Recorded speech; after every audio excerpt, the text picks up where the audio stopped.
পনির আজকে আমি বানাবো পনির পোস্ত। পনির পোস্তটা আমি আজকে একটু গরম জলে দিয়েছি কেটে পিস পিস করে। হ্যাঁ, তারপর নিয়েছি 3টে পেঁয়াজ, হ্যাঁ 3টে ছোটো ছোটো টমেটো আর 3টে কাঁচা লঙ্কা, নিয়েছি পোস্ত।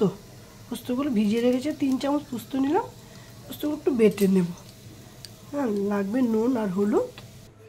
নিয়েছি পেঁয়াজ কুচি, টমেটো কুচি, 2টো কাঁচা লঙ্কা চিড়ে, একটু হলুদ গুঁড়ো, একটু লঙ্কা গুঁড়ো। ঠিক আছে, এখানে নিয়েছি পোস্তটা বেটে নিয়েছি। পনিরটা হলুদ দিয়ে একটু ভালো করে নাড়ে চেড়ে হালকা ভেজে নেব। পনিরটা হালকা ভেজে নেব। পনিরটা বেশি ভাজবো না, বেশি ভাজলে আবার পনির টাইট হয়ে যাবে। হালকা ভেজে নেব পনিরটা। পনিরটা আমার ভাজা হয়ে গেছে, এবার আমি পনিরটা নামিয়ে নেব। পনিরটা বেশি ভাজবো না, বেশি ভাজলে পনিরটা টাইট হয়ে যাবে।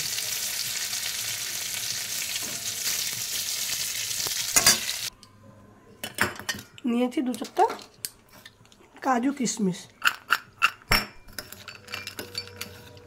কাজু আর কিশমিশ 2-4টা নিয়েছি। তেলটা গরম হয়ে গেছে, ওর মধ্যে দিয়ে দিব তেজপাতা, দেবো শুকনো লঙ্কা পুরো।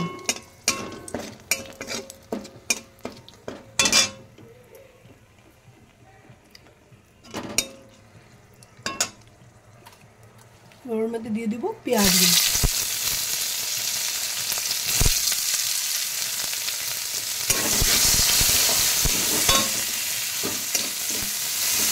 পেঁয়াজগুলো একটু ভাজে ভাজে নেব, হালকা লাল হবে, পেঁয়াজগুলো একটু ভেজে নেব। তার মধ্যে দিয়ে দেবো কাঁচা লঙ্কা।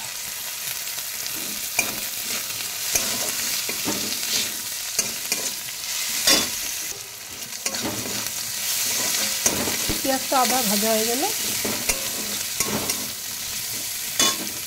এবার এর মধ্যে দিয়ে দেবো নুন, পরিমাণ মতো নুন দিয়ে দেবো। এর মধ্যে দিয়ে দেবো টমেটো, হলদি, নুন সব একসাথে দিয়ে দেবো।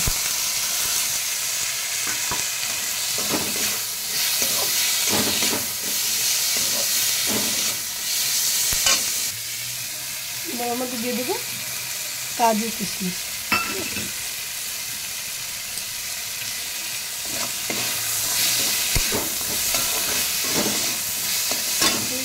এই যে থালের মধ্যে হলুদ নুন ছিল ওটাও দিয়ে দিচ্ছি, জল দিয়ে দিয়ে দিচ্ছি।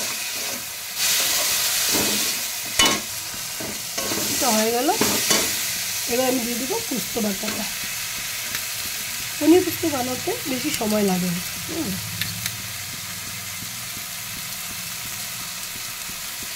ওটা একটু নেড়ে চেড়ে নেবো, কাঁচা গন্ধ থাকবে, সেজন্য একটু ভেজে নেব। এবার হয়ে গেছে, এর মধ্যে আমি দিয়ে দেবো একটু গরম জল, ঠান্ডা জল দেবো না, গরম জল দিলে সবজিটা ভালো হবে। এটার মধ্যে আবারও বলছি, বেশি জল জল হলে চলবে না, একটু হালকা ঝোল ঝোল হবে, তবেই ভালো লাগবে। একটু ভালো করে বয়েল হবে। বয়েল হয়ে গেছে, এবার আমি ওর মধ্যে ভেজে রাখা পনিরগুলো দিয়ে দেবো। পনিরগুলো দিয়ে দেবো।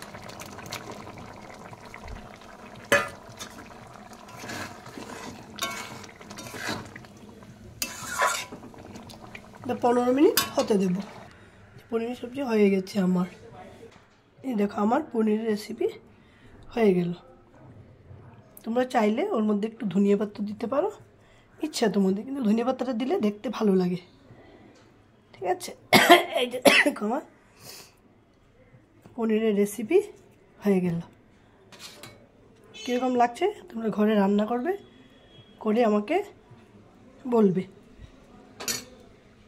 আমার একটা ভালো লাগলে আমার চ্যানেলটা সাবস্ক্রাইব করে দেবে। Bye, tata.